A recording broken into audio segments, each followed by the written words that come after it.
अस्सलाम वालेकुम मेरे प्यारे भाइयों। मैं बहुत परेशान हाँ, इतना परेशान हाँ कि कोई सोच भी नहीं सकता कि मैं जेड़े टाइम ही इस कलर दा कोट देता कह दे जिसम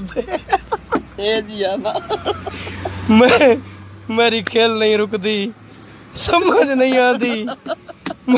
मैं घरों निकलता, मैं घरों निकल के जिथे बहना मैं जितना बहना मैं जे कुछ करी ना ये कोड मेरे मत्थे लगे लगा कर।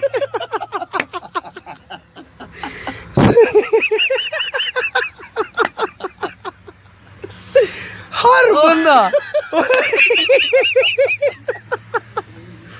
पता नहीं, मेरे को समझ नहीं आती।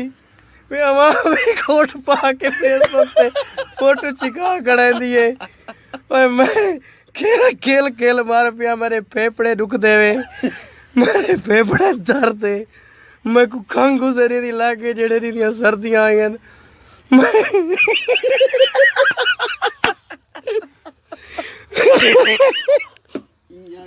मोची को जुत्ती कढ़ावण गए, मोची इस कलर का कोट पाई बैठा है।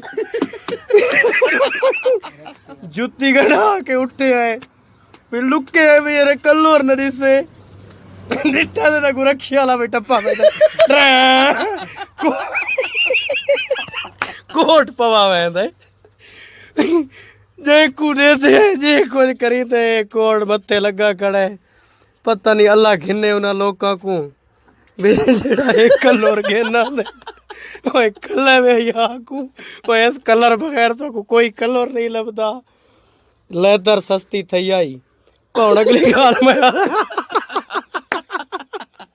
ओ लॉर्ड वो ओए मेरे पेपड़े नहीं में बजते सारे विवास पगा ले मैं मरता।